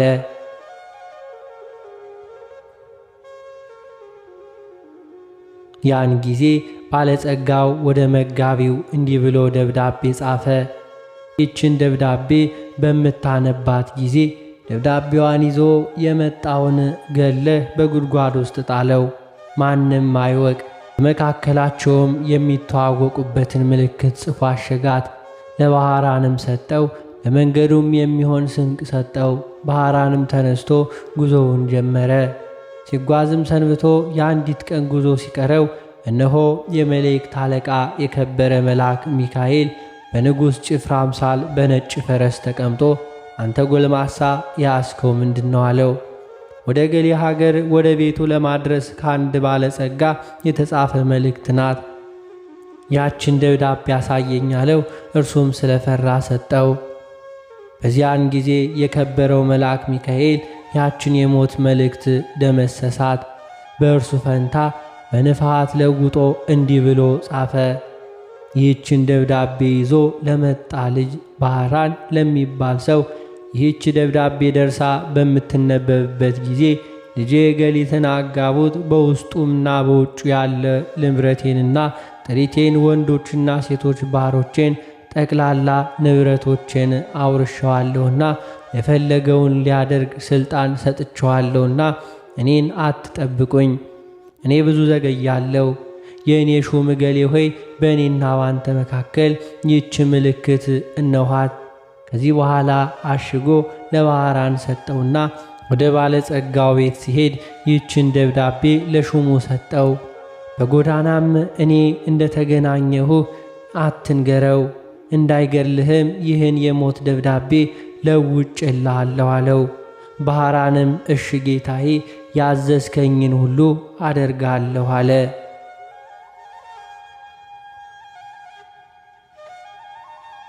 ባህራንም ወደ ባለጸጋው ቤት በደረሰ ጊዜ ያችን ደብዳቤ ለሹሙ ሰጠው። ባነበባትም ጊዜ በመካከላቸው ያለውን ምልክት አገኘ። አስተውሎም እርግጠኛ እንደሆነ አወቀ።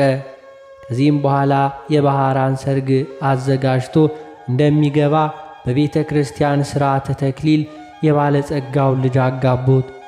40 ቀንም ያህል ደስታና ሐሴት እያደረጉ ኖሩ። ከዚህ በኋላ ባለጸጋው ከሄደበት መመለሻው ጊዜ ሆኖ በደስታ የሆነውን የመሰንቆና የእንዚራ ድምፅ ሰምቶ ይህ የምሰማው ምንድን ነው ብሎ ጠየቀ። እነርሱም ስሙ ባህራን የተባለ ያንተን ደብዳቤ ላመጣ ጎልማሳ ሰው ልጅህ ገሊትን አጋቡት፣ እነሆ ለ40 ቀናት በሰርግ ላይ ነው። ገንዘብህንና ጥሪቱንም ሁሉንም ወንዶችና ሴቶች ባሪያህን አንተ እንዳዘዝክ ሰጥተውታል አሉ። ይህንንም በሰማ ጊዜ ደንግጦ ከፈረሱ ላይ ወደቀ፣ በድንገትም ሞተ። ባህራንም በጎ ሥራዎችን የሚሠራ ሆኖ የተገለጸና ከመግደል ያዳነው የመላእክት አለቃ የከበረ መልአክ ሚካኤል እንደሆነ ሊገድለው የሚሻውን የባለ ጸጋውን ጥሪት ሁሉ ያወረሰውም እርሱ እንደሆነ ተረዳ። የዚያንም የከበረ መልአክ የመላእክት አለቃ የሚካኤልን በዓል በየወሩ መታሰቢያ ያደርግ ጀመር። ቤተ ክርስቲያንም ሠራለት። የቅዱስ ሚካኤልንም ስዕሉን አስሎ በቤተ ክርስቲያን ውስጥ አደረገ። ከእርሱም ብዙ ድንቆች ታምራቶች ተገለጡ። ባህራንም ቅስና ተሹሞ እስከ ዕለተ ሞቱ በዚያች ቤተ ክርስቲያን ውስጥ የሚያገለግል ሆኖ ኖረ። በዚህ በከበረ የመላእክት አለቃ ሚካኤል አማላጅነት ከእናቱና ከአባቱ ከልጆቹም ጋር የዘላለም ሕይወትን ወረሰ።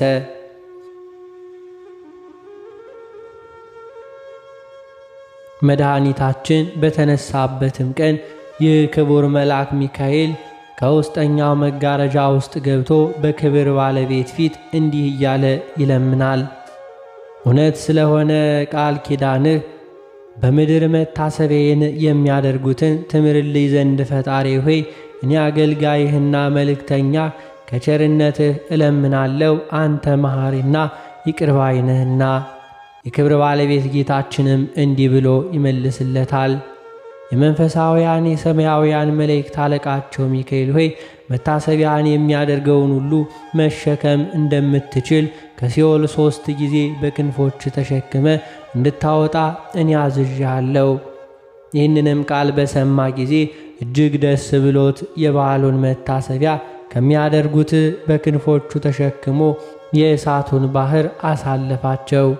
እነርሱንም ከብቻው ጌታ በቀር የሚቆጥራቸው የለም።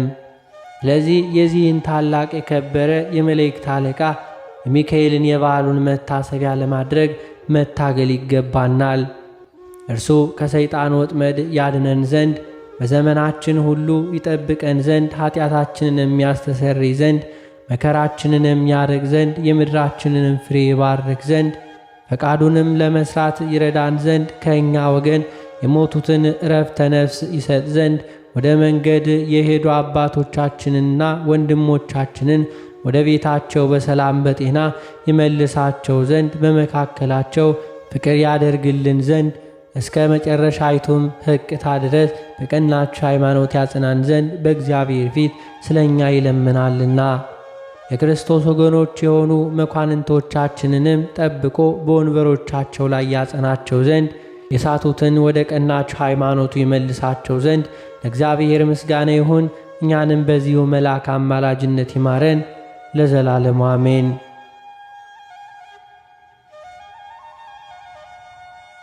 በዚህችም ዕለት ለአባቶች ሊቃነ ጳጳሳት ስድስተኛ የሆነ የእስክንድርያው ሊቀ ጳጳስ አባ ዮስጦስ አረፈ። ይህም የከበረ አባት ከእስክንድርያ ሀገር ሰዎች የተማረ አዋቂ ሰው ነበር። እርሱንም ከእናትና ከአባቱ ከሌሎችም ብዙዎች ሰዎች ጋር የክርስትናን ጥምቀት ወንጌላዊው ማርቆስ አጠመቀው። ከዚህ በኋላ በአናጉስጢስነት ሾመው። ከአናጉስጢስነትም በኋላ ዲቁና ሾመው። በቅዱስ አንያኖስ ዘንድ እያገለገለ የቤተ ክርስቲያንን መጻሕፍት በመማር አደገ። ሕዝቡንም ሁልጊዜ ይመክራቸውና ይገሥጻቸው ያስተምራቸውም። በቀናች ሃይማኖትም አባ አበርሜዎስም ባረፈ ጊዜ ያለ ፈቃድ ወስደው በእስክንድርያ ከተማ ሊቀ ጵጵስና ሾሙት። በግብፅ ሀገር ያለች ቤተ ክርስቲያንንም በመልካም አጠባበቅ እንደሚገባ ጠበቃት። በወንጌላዊው ማርቆስ ወንበር 12 ዓመት ከኖረ በኋላ በሰላም አረፈ። እግዚአብሔር ምስጋና ይሁን። እኛንም በጸሎቱ ይማረን፣ በረከቱም ከእኛ ጋር ትኖር ለዘላለሙ አሜን። በዚህችም ዕለት ለአባቶቻችን ሊቃነ ጳጳሳት 67ኛ የሆነ የእስክንድርያው ሊቀ ጳጳስ አባ ቄርሎስ አረፈ። ከእርሱም አስቀድሞ የነበረ አባ ገብረ ክርስቶስ አረፈ ጊዜ ኤጲስቆጶሳትና የሕዝብ አለቆች ተስማምተው ወደ አስቄጥስ ወደ አባ መቃርስ ገዳም ወጡ። የዚህች ለከበረ ሹመትም የሚገባውን እየመረመሩ 2 ወር ያህል ኖሩ።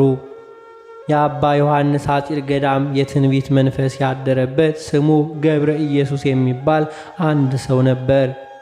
ለእርሱም የእግዚአብሔር መልአክ ተገልጾለት እንዲህ አለው፣ ለኤጲስቆጶሳቱ ለዚህ ለከበረ ሹመት የሚገባ ስሙ ጋርጌ የሚባል በመካከላችሁ አለና አትዘኑ በላቸው አለው።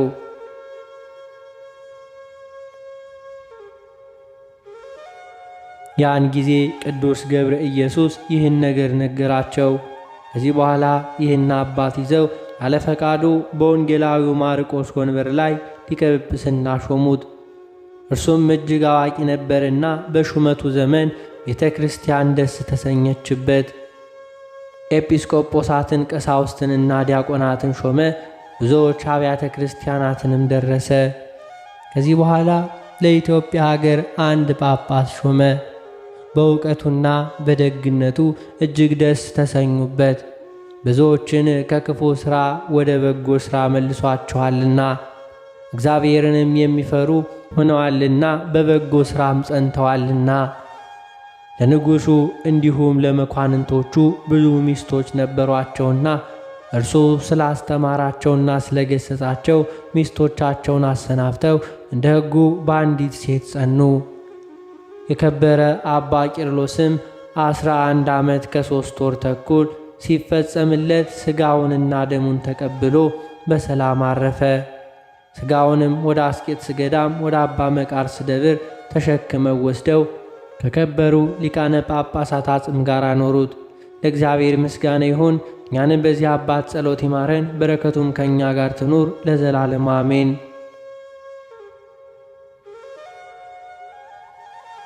ዳግመኛ በዚህች ዕለት የተባረከና የተመሰገነ በሰማያት ያለ ምስጢርን ያየ የኢትዮጵያ ንጉሥ ላሊበላ የረፍቱ መታሰቢያ ሆነ። ይህንንም ቅዱስ ወላጆቹ በወለዱት ጊዜ እግዚአብሔርን በመፍራትና በበጎ ሥራ ሁሉ አሳደጉት። አድጎ ለአካለ መጠን በደረሰ ጊዜ ታላቅ ወንድሙ ንጉሥ ቀናበት። መልእክተኞቹን ልኮ ወደ እርሱ አስመጣው። ምክንያትንም ሽቶ ከ3 ሰዓት እስከ 7 ሰዓት እንዲገርፉ ታዘዘ። ከዚህ በኋላ በፊቱ እንዲያቆሙ ታዘዘ። ባቆሙትም ጊዜ የደረሰበት ጉዳት እንደሌለ አይተው ንጉሡና መኳንንቶቹ ሁሉ አደነቁ። የእግዚአብሔር መልአክ ከግርፋት ሰውሮታልና። ከዚህ በኋላ ወንድሙ ንጉሥ በአንተ ላይ ስላደረግሁት ክፉ ሥራ ሁሉ ወንድሜ ወይ ይቅር በለኝ ብሎ ለመነውና እርስ በርሳቸው ታረቁ። ከዚህ በኋላም እግዚአብሔር መንግሥትን አወረሰው። መንግሥትንም በያዘ ጊዜ እግዚአብሔርን በሚያገለግልበት ሥራ በረታ። ሁል ጊዜ ለድሆች ለምስኪኖችና ለችግረኞች ይመጸውት ነበር። ክብር ይግባውና ጌታችንም የፍቅሩን ጽናት ባየ ጊዜ የእግዚአብሔር መልአክ ተገለጠለት። ወደ እርሱም ወደ ሰማያት አወጣው። 10ሩን አብያተ ክርስቲያናትም እንዴት እንደሚሠራ አሳየው። እነርሱም ሥራቸው የየራሳቸው የሆነ ልዩ ነው። ተመልሶም መንፈስ ቅዱስ እንዳራቀቀው በአስደናቂ ጥበብ አነጻቸው። እሊህንም አብያተ ክርስቲያናት አንጾ ፈጸመ ጊዜ መንግሥቱን ለወንድሙ ልጅ አወረሰ። ከዚህ በኋላ ክብር ይግባውና ጌታችን ኢየሱስ ክርስቶስ በብርሃን ሰረገላ ተቀምጦ የሚያስፈራ መብረቅን የተጎናጸፉ አላፍ መላእክቶች ዙሪያውን ሆነው ወደ እርሱ መጥቶ እንዲህ አለው። ወዳጄ ላሊበላ ሆይ ሰላም ይሁንልህ። እኔ በማይታበል ቃል እነግርሃለሁ። ማደሪያህ በክብር ሁሉ ከከበሩ 12 ሐዋርያቶች ጋር ይሁን። በጸሎትህና በቃል ኪዳንህ የሚታመን እምነቱ እንደ ጴጥሮስና እንደ ጳውሎስ ደም መፍሰስ ይሆንለታል።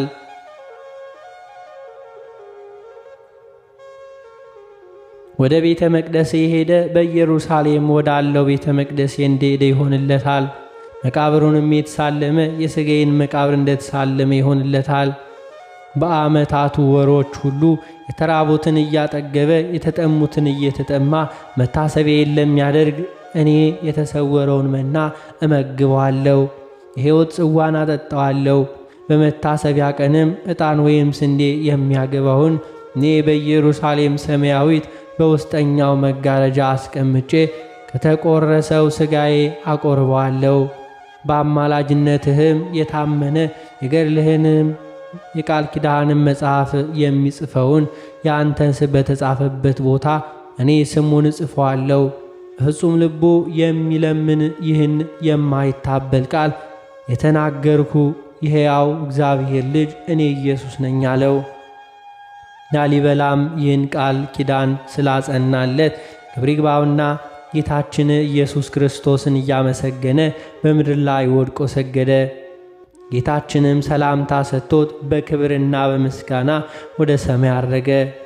ከዚህም በኋላ ጥቂት ሕማም ታሞ በሰላም አረፈ። ነፍሱንም የብርሃን መላእክት ተቀብለው የዘላለም ሕይወት ማደሪያ ወደ ሆነው ማረፊያው አስገቡት። ለእግዚአብሔር ምስጋና ይሁን፣ እኛንም በጸሎቱ ይማረን፣ በረከቱም ከእኛ ጋር ትኑር ለዘላለሙ አሜን። አነሳስቶ ላስጀምረን አስጀምሮ ላስፈጸመን ለጌታችን ለአምላካችን ለመድኃኒታችን ለኢየሱስ ክርስቶስ ክብርና ምስጋና ይገባል፣ ዛሬም ዘወትርም ለዘላለሙ አሜን። አባታችን ሆይ በሰማያት የምትኖር፣ ስምህ ይቀደስ፣ መንግሥትህ ትምጣ፣ ፈቃድህ በሰማይ እንደሆነች እንዲሁም በምድር ትሁን። የዕለት እንጀራችንን ስጠን ዛሬ፣ በደላችንንም ይቅር በለን እኛም የበደሉንን ይቅር እንደምንል። አቤቱ ወደ ፈተናም አታግባን ከክፉ ሁሉ አድነን እንጂ መንግሥት ያንተ ናትና፣ ኃይል፣ ክብር፣ ምስጋና ለዘላለሙ አሜን። እመቤታችን ቅድስት ድንግል ማርያም ሆይ በመልአኩ በቅዱስ ገብርኤል ሰላምታ ሰላም እንልሻለን። በሐሳብሽ ድንግል ነሽ፣ በሥጋሽም ድንግል ነሽ። አሸናፊ የልዑል እግዚአብሔር እናት ሆይ ሰላምታ ላንቺ ይገባሻል። ከሴቶች ሁሉ ተለይተሽ አንቺ የተባረክሽ ነሽ፣ የማፀን ፍሬ የተባረከ ነው። ጸጋን የተመላሽ ቅድስት ሆይ ደስ ይበልሽ፣ ልዑል እግዚአብሔር ከአንቺ ጋር ነውና ከተወደደው ልጅሽ ከጌታችን ከመድኃኒታችን ከኢየሱስ ክርስቶስ ዘንድ ይቅርታና ምሕረቱን ለምኝልን ኃጢአታችንም ያስተሰርይልን ዘንድ ለዘላለሙ አሜን።